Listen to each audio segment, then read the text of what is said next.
Knockout পর্বের শুরুতেই জোড়া গোল পেয়েছেন কিলিয়ান এমবাপে। এতে এবারের বিশ্বকাপে তার গোল সংখ্যা আর্জেন্টাইন তারকা লিওনেল মেসির সমান ৬টি। তবে ৬ গোলের সঙ্গে ২টি গোলে সহায়তা করায় গোল্ডেন বুটের দাবিদার হিসেবে এগিয়ে আছেন ফরাসি এই অধিনায়ক।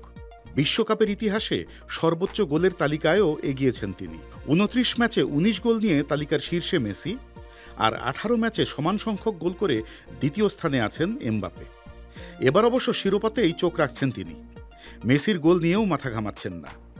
প্রতি সপ্তাহে সর্বোচ্চবার বিকাশ পেমেন্টে ৫০ জন হবেন পেমেন্ট চ্যাম্পিয়ন। জিতে নিন টিভি সহ আকর্ষণীয় সব প্রাইজ। ফরাসি এই তারকা বলেন তিনি নিশ্চিত মেসি আরও গোল করবেন, তবে সেদিকে খুব বেশি মনোযোগ দিচ্ছেন না। ফাইনালের কতটা কাছাকাছি পৌঁছানো যাচ্ছে সেদিকেই বেশি নজর দিতে চান তিনি। শেষ ১৬য় ফ্রান্সের প্রতিপক্ষ প্যারাগুয়ে।